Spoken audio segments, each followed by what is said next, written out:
किसी ने क्या खूब कहा है कि पहला सुख निरोगी काया। ये हम जानते तो सब हैं, लेकिन फिर भी हम अक्सर अपनी हेल्थ को इग्नोर करते हैं, जिसके नेगेटिव रिजल्ट्स हमें एक सर्टेन पॉइंट ऑफ टाइम के बाद अपनी लाइफ में देखने को मिलते हैं। आज हम एक ऐसी ही सेंसिटिव डिजीज के बारे में बात करेंगे जिसके बारे में जानना आपको बहुत ज़रूरी है। तो before starting this podcast, let's introduce our today's guest and podcast topic. Hello friends, I am your host Indu and today's topic is pancreatic cancer, and our today's guest is very special and the expert of this topic, who is a specialist of GI cancers and bariatric surgery. He is also the founder of Abdominal Cancer Day, which is started in 2019. Presently he is working with Fortis Hospital, Jaipur. So please welcome Dr. Sandeep Jain. Thank you, Ms. Indu. Thank you for so inviting much me. for joining us, sir. Sir, आज की भागती दौड़ती ज़िंदगी में जिस तरीके से disease ने हमें पूरी तरीके से घेर लिया है, और आप जिस मिशन पे पिछले कई सालों से काम कर रहे हैं एब्डोमिनल कैंसर के ऊपर, और आज हम पैनक्रियाटिक कैंसर के ऊपर बात करने वाले हैं, तो सबसे पहले सर एक लेमैन की लैंग्वेज की अगर हम बात करें तो simply we want to understand what is pancreatic cancer और ये कैसे डेवलप होता है। So friends, health is very important and until unless we take charge of our health, हम लोगों को बीमारियां लगती रहेंगी और डॉक्टर्स और हॉस्पिटल्स के चक्कर लगाने पड़ेंगे। एंड 90 to 95% हमारी बीमारियां हमारी खुद की वजह से होती हैं। ये हमेशा याद रखना बहुत ज़रूरी है और उसी के लिए हमने ये सीरीज़ शुरू की है। आज हम एक इम्पॉर्टेंट कैंसर के बारे में बात करेंगे जिसको हमने बोला पैनक्रियाटिक कैंसर। पैनक्रियाज एक वैसा ऑर्गन है जो पेट के अंदर सबसे पिछले हिस्से में होता है। हम सब लोग पैनक्रियाज को जानते हैं डायबिटीज़ के कनेक्शन में क्योंकि पैनक्रियाज जो है एक हार्मोन बनाता है जिसको हम बोलते हैं इंसुलिन, जिसके प्रॉब्लम होने से डायबिटीज़ होती है। लेकिन ये ऑर्गन एक बहुत सेंसिटिव ऑर्गन है और इसमें कुछ सिग्निफिकेंट लाइफ थ्रेटनिंग मतलब जानलेवा बीमारियां होती हैं, और उनमें से एक बीमारी का नाम है पैनक्रियाटिक कैंसर। ये कैंसर बहुत कॉमन तो मैं नहीं कहूँगा, लेकिन फिर भी ठीक ठाक मात्रा में पाया जाता है। लेकिन इससे बड़ी इंपॉर्टेंट बात यह है कि इसका इंसिडेंस बढ़ रहा है। समय के साथ इससे ग्रसित होने वाले लोगों की संख्या बढ़ रही है और इससे बचने के हमारे पास कुछ उपाय हैं जो हमारी लाइफस्टाइल मॉडिफिकेशन से हम इससे होने का खतरा हमारा कम कर सकते हैं। इसलिए इस डिस्कशन की इम्पोर्टेंस है। Rightly said sir. सर, कहा जाता है कि ये जो कैंसर है इसका पता काफ़ी लेट स्टेज पर जाके लगता है। तो फर्स्ट ऑफ ऑल कि पहले तो इस कैंसर के होने के पीछे रीजंस क्या है, कॉजेज़ क्या है, और अगर ये हमें लेटर स्टेज पर पता लगता है तो ऐसा क्यों है, कैसे हम इसे आइडेंटिफाई कर सकते हैं। सो मिस सिंधु, आपके क्वेश्चन में एक्चुअली दो क्वेश्चन छुपे हुए हैं। पहला मैं क्वेश्चन लूँगा कि इसके कॉजेज़ क्या हैं। तो एक गौतम बुद्धा, जो हम सब भगवान बुद्ध के नाम से जानते हैं, उन्होंने 2500 साल पहले एक बात बोली थी जो मुझे हमेशा अपने इस तरह के पॉडकास्ट वगैरह में मैं बोलता हूँ कि हम सब लोग अपनी बीमारी और अपनी सेहत के लिए खुद जिम्मेदार हैं। और आप सोचो, उस टाइम कोई साइंस नहीं थी, वो आज भी इतनी रेलेवेंट है जबकि हमें इतनी जानकारी है। 90% up to 80 to 90% cancers including pancreatic cancers, उसमें हमारे लाइफस्टाइल का बहुत बड़ा योगदान है। अब इसके बहुत सारे कॉजेज हैं जो हमें नहीं मालूम, लेकिन बहुत सारे कुछ एक कारण ऐसे हैं जो हमें पता है। उनमें से क्या क्या कारण है, जैसे फॉर एग्जांपल ओबेसिटी, नॉर्मल वजन से ज़्यादा वजन का होना। दूसरा कारण है स्मोकिंग। तीसरा कारण है अल्कोहल। चौथा कारण है smoked non vegetarian diet, red meat. ये सब कारणों से पैनक्रियाटिक कैंसर के होने की संभावना बढ़ती है, और ये सारे कारण ऐसे हैं जो हमारे कंट्रोल में हैं। हम जब चाहें इन कारणों को अपनी लाइफ से हटा सकते हैं। True. इसके अलावा और भी बहुत सारे कारण हैं। बहुत रेयर कॉजेज में जेनेटिक कारण भी होते हैं, लेकिन उन कारणों को डिस्कस करना इसलिए इम्पोर्टेंट नहीं है कि उन कारणों के बारे में हम कुछ कर नहीं सकते। हाँ, और उन पर हमारा कंट्रोल नहीं है। तो जैसे कि हम बात करते हैं, हमारे कोई भी बीमार होने के पीछे जो कारण है उनको हम दो भागों में डिवाइड कर सकते हैं। एक वो कारण है, वो फैक्टर्स हैं जो मॉडिफाइबल हैं, यानी कि मेरे कंट्रोल में है, जिनको मैं कभी भी स्विच ऑन स्विच ऑफ कर सकता हूँ। और एक वो है जो नॉन मॉडिफाइबल है, जैसे कि एयर पॉल्यूशन, जैसे कि जेनेटिक्स, ये मेरे डायरेक्ट कंट्रोल में नहीं है। तो उसकी बात करने के बहुत फायदा नहीं होने वाला। तो जो कारण मैंने बताया मैं शॉर्ट में रिपीट करता हूँ, obesity, smoking, alcohol and high fatty diet, specially red meat and smoked meat. ये सब कारण जो हैं ये हमारे ओबेसिटी पैनक्रेटिक कैंसर के रिस्क को बढ़ाते हैं। अब हम आते हैं, ये कैंसर लेट पकड़ में आता है, इसका अर्ली डायग्नोसिस कैसे हो? देखो इसके दो कारण हैं।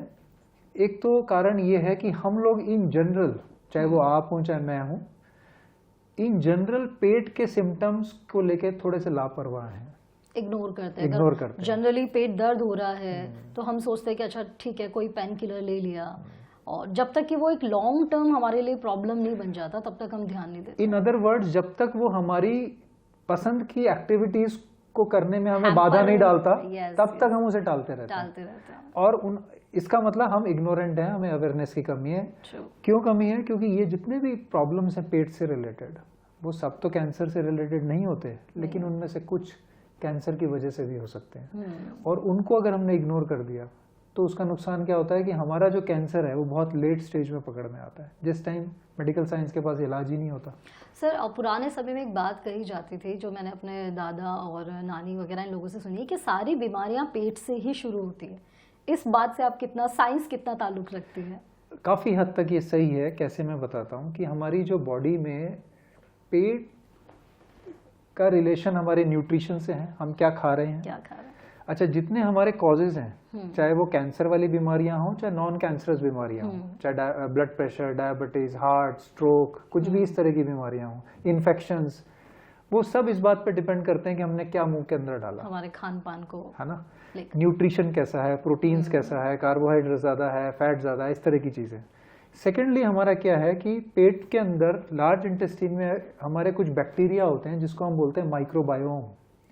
वो हेल्दी बैक्टीरिया हैं। जैसे हमने सुना होगा बैक्टीरिया से इन्फेक्शन होता है, लेकिन हमारी बॉडी के अंदर बहुत सारे, मतलब करोड़ों में नंबर्स में बैक्टीरिया होते हैं जो हेल्दी बैक्टीरिया हैं। जब हमारे किसी भी कारण से, जो हम रीजन होते हैं उसका, हमारा लाइफस्टाइल जब फॉल्टी होता है तो उसका बैलेंस बिगड़ जाता है और वो हेल्दी बैक्टीरिया के फेवर में ना होके अनहेल्दी बैक्टीरिया में कन्वर्ट हो जाता है। तो उससे हमारे को बहुत सारी बीमारियां लगने का डर होता है, जिसमें इम्यूनिटी भी लो होती है, उसकी वजह से भी, ऑटो इम्यून डिजीजेस से भी। तो कुछ हद तक ये सही बात है कि बीमारियों का रिलेशन पेट से काफी हद तक है, उनका रेशियो डिसबैलेंस हो जाता है। अच्छा सर, हम जनरली देखते हैं कि दही को जब हम बहुत क्या उसे माइक्रोस्कोप या ऐसे ही किसी जब उससे हम देखते हैं तो हमें उसमें बहुत सारे बैक्टीरियाज नजर आते हैं, तो वो भी कौन से हेल्दी बैक्टीरियाज होते हैं? और हाँ, curd is also made up of bacteria. दूध को फर्मेंट करके ही बनाते हैं तो उसमें एक्चुअली बैक्टीरिया होता है, तो but they are healthy bacterias. Okay, इसलिए कर्ड को खाने की सलाह दी जाती है। सो कुल मिलाकर हम देखते हैं कि हमारी डाइट, हमारी लाइफस्टाइल, इनकी वजह से ही, यही शायद सबसे ज़्यादा बड़े मेन बिगेस्ट कॉजेज़ हैं जिनकी वजह से कैंसर होता है, या और दूसरी नॉन कैंसरियस बताई आपने जो बीमारियां हम लोगों को होती है। इन जनरल जितनी भी हमारे पास बीमारियां हैं, मैं बीमारियों की बात कर रहा हूँ जिसका रिलेशन इन्फेक्शन से नहीं है, जो नॉन इन्फेक्शियस डिजीजेज हैं, उनमें से 80 to 90% बीमारियां हमारी फॉल्टी लाइफस्टाइल से रिलेटेड है, इंक्लूडिंग कैंसर्स। सर, खान पान के बारे में तो आपने बात किया, बट हम अगर कंप्लीट लाइफ स्टाइल के बारे में बात करें, जैसे लाइफ स्टाइल का हमारा साइकिल भी, स्लीपिंग साइकिल हमारा बहुत चेंज हो गया है, हम किस वक्त खाना खाते हैं ये टाइमिंग्स हमारे बहुत गड़बड़ हो गए हैं, टाइम से ब्रेकफास्ट ना करना, लंच ना करना, डिनर ना करना, तो ये जो पूरा डाइट का हमारा टाइमिंग्स है, जो पूरा साइकिल है, ये भी गड़बड़ हुआ है। क्या कुछ ऐसे टाइमिंग्स भी हैं हमारे डाइट को लेकर या हमारे डेली रूटीन को लेकर जिसमें हमें कुछ चेंजेस अगर हम करते हैं तो हमें एक पॉजिटिव इम्पैक्ट और रिजल्ट्स देखने को मिले इसके? देखो, लाइफस्टाइल जो है it's a very broad term, और लाइफस्टाइल के अंदर ये सब चीज़ें आती हैं। हम कब उठते हैं, हम फिजिकली एक्टिव हैं कि नहीं है, एक्सरसाइज करते हैं कि नहीं करते, टाइम पे ब्रेकफास्ट, लंच, डिनर करते हैं कि नहीं करते, खाने में क्या खाते हैं क्या नहीं खाते हैं, टाइम पे सोते हैं कि नहीं सोते, स्लीप साइकिल मेंटेन करते हैं, ये सब इन टोटलिटी होना ज़रूरी है। हम पिक एंड चूज़ नहीं कर सकते कि मैं फिजिकली एक्टिव नहीं हूँ, मैं एक्सरसाइज नहीं करता हूँ, लेकिन मैं खाना वही खाता हूँ जो साइंटिफिकली करेक्ट है। It won't help. कैंसर के कॉजेज में जैसे मैंने बताया ये हैं, और इनको कंट्रोल करने से हमारे पैनक्रियाटिक कैंसर का रिस्क काफ़ी कम होता है। लेकिन पूरी तरह से मैं ये नहीं कह सकता कि हम इन कॉजेज़ को हटा देंगे अपनी लाइफ से तो पैनक्रियाटिक कैंसर होना बंद हो जाएगा, क्योंकि मेडिकल साइंस में अभी भी बहुत सारी चीज़ें हमें पता नहीं है as far as causes of pancreatic cancer goes. दूसरा आपने सवाल पूछा कि ये डिटेक्ट लेट क्यों होते हैं, तो उसका पहला कारण तो ये है कि हम अवेयर नहीं है पेट के सिम्टम्स को लेके। हमारे पास मामूली सिम्टम्स जैसे कोई मामूली दर्द हो रहा है तो हम उसको ध्यान नहीं देते, थोड़ी भूख में कमी आ जाए तो ध्यान नहीं देते। तो हमें इसलिए ये जानना ज़रूरी है कि कौन से ऐसे लक्षण हैं, ऐसे सिम्टम्स हैं जो पैनक्रियाटिक कैंसर की तरफ इशारा करते हैं, चाहे वो वेगली करते हों। राइट। तो उसमें जो हमारे सिम्टम्स हैं वो आते हैं जैसे पेट में दर्द होना और रीसेंट ऑनसेट डायबिटीज़, जैसे किसी को डायबिटीज़ कभी नहीं थी, अचानक एक हफ्ते से उसका शुगर गड़बड़ा गया, तो ये एक रेयर केसेस में early sign of pancreatic cancer हो सकता है।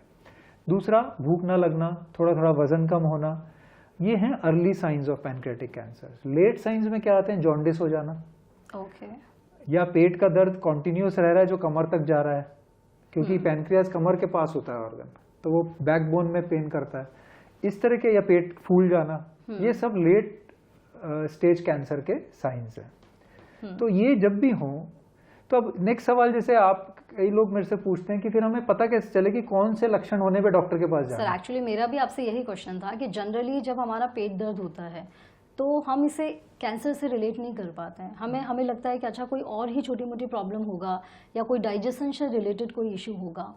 तो क्या ऐसा कोई माइन्यूट डिफरेंस है जो हम इसमें कर सकते हैं फर्स्ट स्टेज पे, या फिर ये डॉक्टर से कंसल्ट करने के बाद ही पता लगेगा? इसमें देखिए, ये समझिए कि ऐसे मत ढूंढिए कि कौन सा लक्षण ऐसा है, सिम्टम ऐसा है जो कैंसर स्पेसिफिक है, जो सिर्फ कैंसर में ही होता है, ऐसा कोई भी नहीं है।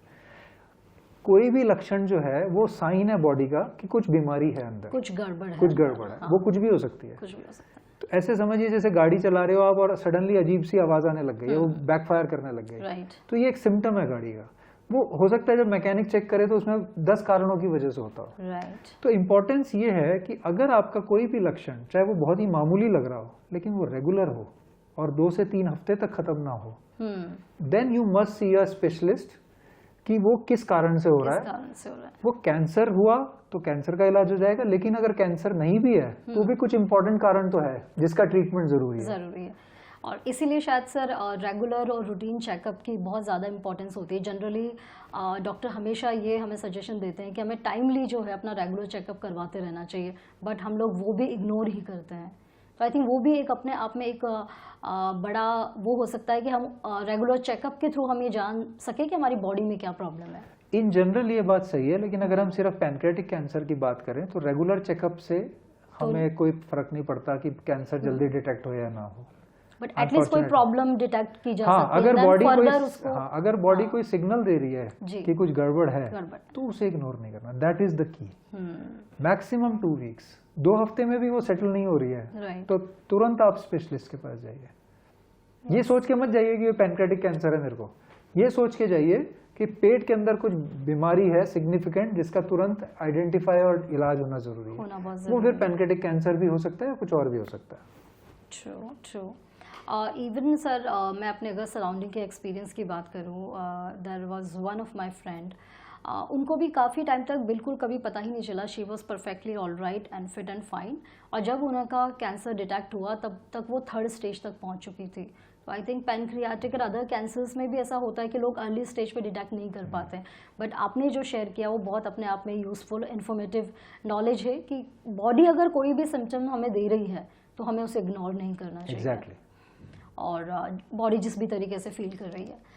सर इस पे क्या ऐसे डायग्नोसिस है जो हम कर सकते हैं? जैसे आपने फर्स्ट बताया कि हमें डॉक्टर से कंसल्ट करना चाहिए, स्पेशलिस्ट से मिलना चाहिए, और ऐसे क्या डायग्नोसिस हैं या क्या टेस्ट हैं जो आप सजेस्ट करेंगे जो करवाने चाहिए?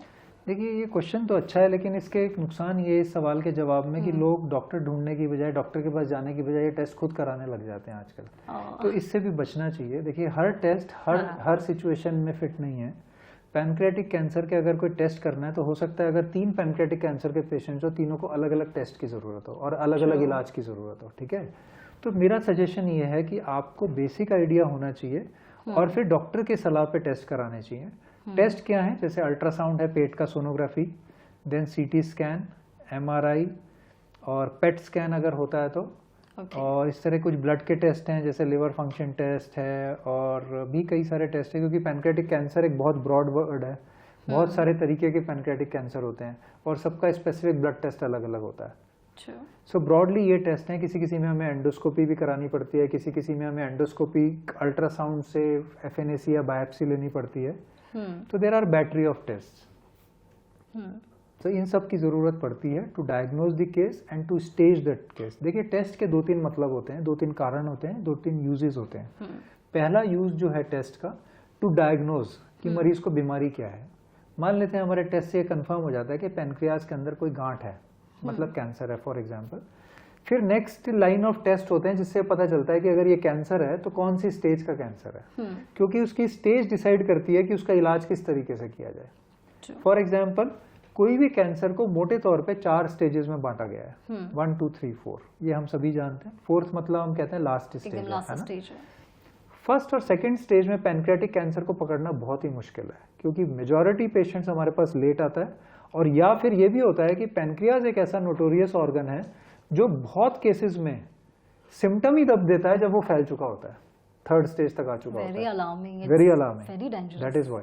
सो इसलिए पैनक्रियाज में हमें एक स्टेजिंग बहुत इंपॉर्टेंट है कैंसर में। फर्स्ट और सेकंड में बहुत मुश्किल से पकड़ में आते हैं। अगर 3rd स्टेज में कैंसर आता है तो हमें पहले उसके इलाज में कीमोथेरेपी और रेडियोथेरेपी देनी होती है, फिर उसको कंट्रोल करके फिर ऑपरेशन करना होता है और फिर बची हुई कीमोथेरेपी देनी होती है। Stage 4 in pancreatic cancer means no treatment is possible. तो सिर्फ पेशेंट को तकलीफें दूर करने का इलाज करते हैं, कैंसर को क्योर नहीं कर सकते। और अगर फर्स्ट और सेकंड स्टेज का कैंसर है तो अभी तक की साइंस ये कहती है कि डायरेक्ट सर्जरी करनी चाहिए।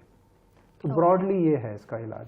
ओके, आपने सर्जरी का ऑप्शन तो बताया, उसके अलावा क्या ऐसे एडवांस ट्रीटमेंट है या क्या ऐसा प्रोसेस हमें फॉलो करना चाहिए ताकि टाइमली उसको डायग्नोस किया जा सके? देखिए अभी तो इससे ज़्यादा और कोई तरीका नहीं है, अवेयरनेस ही सबसे है। लेकिन जैसे मैंने कहा पैनक्रियाटिक कैंसर ऐसा नोटोरियस कैंसर है जिसमें बहुत सारे पेशेंट्स में अर्ली स्टेज में सिम्टम्स आते ही नहीं है, उसका अभी हमारे पास कोई साइंस के पास कोई सॉल्यूशन नहीं है। जहाँ तक एडवांसमेंट्स की बात है, सर्जरी में 2-3 एडवांसमेंट्स हुई हैं कि ये सारी सर्जरीज जो हैं हम ओपन तो पहले करते ही थे, चीरा जिसको हम बोलते हैं आम भाषा में, अब हम इसको लेप्रोस्कोपिकली भी कर सकते हैं, मतलब दूरबीन से। और उसके आगे एक और एडवांसमेंट आई है, लेप्रोस्कोपी हम रोबोटिकली भी कर सकते हैं। तो ये सारे एडवांसमेंट्स हैं जिनसे मरीजों को फायदा होता है। ओके सर, क्या रेशियो जो है अभी पैनक्रियाटिक कैंसर के हमारे इंडिया में देखने को मिल रहे हैं, क्या पिछले कुछ सालों से इसका रेशियो किस तरीके से बढ़ा है, और क्या आप अलार्मिंग आने वाले टाइम में देखते हैं कि और किस तरीके से इसे क्योर किया जा सकता है, या हम मेडिकल डिपार्टमेंट की तरफ से, साइंस की तरफ से जो भी इसके अंदर चीज़ें की जा रही है, या लोगों की तरफ से क्या ऐसे स्ट्रॉन्ग स्टेप्स लेने चाहिए? देखिए अभी तो पहली बात तो ये है कि इससे पूरी तरह से बचा नहीं जा सकता, हम सब लोग इसके लिए रिस्क रहेगा ही हमें हमेशा, that is one. Secondly medical science ने बहुत तरक्की की है, एडवांस स्टेजेस में भी अब हमारे पास अच्छी कीमोथेरेपी है, अच्छी रेडियोथेरेपी है, अच्छी सर्जिकल स्टेप डेवलपमेंट्स हैं जिससे हम बेनिफिट देते हैं। लेकिन फिर भी अर्ली स्टेज में पकड़ना is still a challenge for pancreatic cancer. तो हमारे पास करने के लिए सिर्फ 3 ही चीज़ें हैं इनफैक्ट। नंबर 1, अपनी लाइफस्टाइल पे ध्यान दें, जो भी उसमें फॉल्टी लाइफस्टाइल है उसको ठीक करें। वो सिर्फ पैनक्रियाटिक कैंसर में यूजफुल नहीं है, वो हर कैंसर और हर बीमारी में यूजफुल है। एंड उसके अलावा it increases your quality of life. Second, अपने पेट के सिम्टम्स को इग्नोर ना करें। कभी किस्मत खराब हुई तो वो कोई बड़ी बात नहीं है, किसी कैंसर का लक्षण निकला है जांच में, तो इसलिए इंपॉर्टेंट है 2 से 3 हफ्ते तक अगर आपको सिम्टम्स बरकरार रहता है, चाहे वो कितना ही मामूली क्यों ना हो, स्पेशलिस्ट से मिले। देखिए वर्ड पे ध्यान दीजिए, मैं बार बार बोल रहा हूँ स्पेशलिस्ट डॉक्टर से मिले। बहुत सारे लोग हमारे पास जब आते हैं क्या गलती कर चुके होते हैं, पड़ोस में कोई डॉक्टर है उसको दिखा लिया जो इससे रिलेटेड ही नहीं है, उसकी दवाई चले जा रही है, मरीज को कोई फायदा ही नहीं हुआ क्योंकि वो संघ का डॉक्टर ही नहीं है। आप अपने स्पेशलिस्ट पेट के डॉक्टर से मिलिए तो पता चलेगा कि बीमारी है कि नहीं, कैंसर है कि नहीं। एंड थर्ड, जो डॉक्टर आपने सेलेक्ट किया उसकी बात माने। हमारे पास बहुत सारे लोग ऐसे आते हैं जो टेस्ट हम बताते हैं वो करते ही नहीं है, और फाइनली वो पेशेंट लास्ट स्टेज में कैंसर बढ़ जाता है, फिर वो आते हैं कि सर अब तो कुछ भी करा लो, लिखवा लो, कहीं भी इलाज करो। हम कहते हैं सॉरी अब कुछ नहीं कर सकते। तो यही 3 चीज़ें आज की तारीख में हम कर सकते हैं, और ये 3 चीज़ें भी अगर हम करते हैं तो बिलीव मी, हम significant number of cancer deaths को बचा पाएंगे। कैंसर होने से बचने का कारण लाइफस्टाइल कंट्रोल करना है, जो उतना लंबा मेजर नंबर्स में नहीं हो पाएगा शायद, क्योंकि पैनक्रियाटिक कैंसर नोटोरियस है। लेकिन कैंसर डेथ से हम फिर भी बच सकते हैं अगर अर्ली डायग्नोसिस हो जाए। अर्ली डायग्नोसिस हो जाए और एक राइटली और एक सही डॉक्टर स्पेशलिस्ट से अगर हम लोग राइट टाइम पे मिल सके। एग्जैक्टली। इसके साथ सर एक और इम्पॉर्टेंट पॉइंट मैं डिस्कस करना चाहूँगी। मैं आजकल देख रही हूँ कि बहुत सारे पेशेंट्स जो होते हैं वो ज़्यादातर जो आसपास की जो नॉलेज होती है, या हम कह दें कि अपने सोशल मीडिया और इंटरनेट से नॉलेज कलेक्ट करके वो थोड़े से इग्नोरेंट हो जाते हैं। उनके बारे में आप क्या कहना चाहेंगे? उन्हें लगता है कि नहीं, हमें पता है, हम ये सब जानते हैं, और वो बहुत टाइम तक इग्नोर करते रहते हैं एक स्पेशलिस्ट से मिलने का। ये बहुत अच्छा क्वेश्चन पूछा है इंदु जी आपने, और ये हमारे लिए बहुत बड़ी प्रॉब्लम है। मैं उनको यही कहता हूँ, सोशल मीडिया का फ़ायदा आप उठाइए डॉक्टर के बारे में जानने में, हॉस्पिटल के बारे में जानने में, अवेयर होने। बीमारी का इलाज आप नहीं समझ सकते। आज अगर मैं आपके पास बैठा हूँ, आपने मुझे इनवाइट किया है, उसका कारण ये है कि मैंने 15 से 20 साल मेहनत की है इस कॉन्फिडेंस से बोलने के लिए, इस अथॉरिटी से बोलने के लिए जो मैं आज बोल रहा हूँ। आप 15 मिनट, 1 दिन, 2 दिन के इंटरनेट के ज्ञान से आप नॉलेज नहीं ले सकते कि जो इलाज मैं कर रहा हूँ वो सही है या गलत है। आप समझ ही नहीं सकते। It's so complicated science. तो मैं सबको आपके माध्यम से ये मैसेज देना चाहता हूँ, use social media, use internet, not to learn the type of treatment patient should be getting, but use it to know your doctor, to select your doctor कि कौन सा डॉक्टर शहर में अच्छा है, किसके रिजल्ट्स बेटर हैं, मुझे जयपुर में ही अच्छा मिल जाएगा या दिल्ली जाने से और बेटर इलाज मिलेगा, कॉस्ट ऑफ ट्रीटमेंट क्या है, कॉम्प्लिकेशंस रिस्क क्या है, हॉस्पिटल फैसिलिटी कौन सी बेटर है, इसको सेलेक्ट करिए। For getting awareness. Totally so wonderful sir. और लास्ट में कोई मैसेज आप देना चाहें? क्या प्रिकॉशंस हो सकते हैं या anything you want to add from your side? So I would like to add 2 more things. One is बहुत सारे हमारे पेशेंट्स जो हैं वो डॉक्टर का अच्छा या बुरा इस बात पे डिपेंड करता है उनका कि वो हमारे जान पहचान का है कि नहीं। तो कई बार क्या होता है कि जैसे मैं उनमें से हूँ जिसको कोई प्रॉब्लम है घर में, और मैं जान पहचान में जो डॉक्टर अवेलेबल है उसी से राय ले रहा हूँ, और वो मैं इस पे ध्यान ही नहीं दे रहा कि वो डॉक्टर इस बीमारी का स्पेशलिस्ट है ही नहीं। तो पहली गलती। दूसरी गलती वो डॉक्टर करते हैं हम लोग कि हम भी एडवाइस दे देते हैं। आइडियली अगर आप मेरे को जानते हैं और आपने बोला मुझे हार्ट के किसी पेशेंट को दिखाना है और मैं राय लिख दूं गैस्ट्रो सर्जन होते हुए, तो बड़ी गलत बात है। आपने पहले गलती की मुझसे राय मांग के, और दूसरी गलती मैंने की राय दे के। तो पहला समझ आपको समझना है कि आप ऐसे राय मांगे ही मत। आपके अगर कोई जानकारी में डॉक्टर है तो उससे ये पूछिए, और अगर वो for example gastro pancreatic cancer से संबंधित पूछना है आप, और वो कार्डियोलॉजिस्ट है, आप उससे ये मत पूछिए कि मेरे को इलाज क्या कराना है। आप ये पूछिए कि मैं आपकी नज़र में कौन सा गैस्ट्रो सर्जन अच्छा है या गैस्ट्रोएंटरोलॉजिस्ट अच्छा है जिससे मैं इलाज कराऊं, कौन सा हॉस्पिटल अच्छा है जहां मेरे को जाना चाहिए। Second advice is never shy of taking a second opinion. अगर आपको एक डॉक्टर से मिल गया, आपने 15 दिन 1 हफ्ता रहा, आपको कहीं ना कहीं कुछ मिसिंग लग रहा है, तो please take a second opinion. वो आपका राइट है, और टाइम पे कई बार सेकेंड ओपिनियन लेना बड़ा यूजफुल होता है। True true. So this is all I have to say about pancreatic cancer and cancer at large. And friends, actually believe me, what Lord Buddha has said, जो गौतम बुद्ध भगवान ने बोला था वो कितना रेलेवेंट है आज भी। तो एक अगर मिनिमम वर्ड्स में मैं कहूँ तो awareness is power.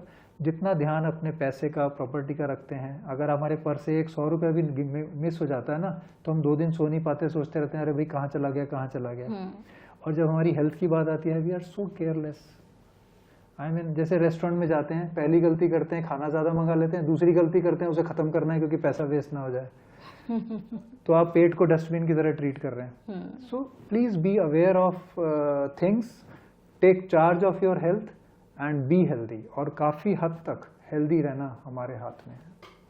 Rightly sir, thank you so much for sharing such informative and valuable information. I hope इतनी अच्छी जानकारी से आप बिल्कुल अवेयर हुए होंगे। हो सकता है शायद आपको अभी इस जानकारी की ज़रूरत ना हो, लेकिन क्या पता आप अपनी इस वैल्यूएबल जानकारी के साथ अपने नियर बाय, अपने सराउंडिंग में जो लोग हैं उन्हें आप जागरूक कर सकें। Thank you so much for your time. Next podcast में फिर एक नए टॉपिक के साथ आपके साथ रूबरू होंगे। Thank you so much. Thank you very much.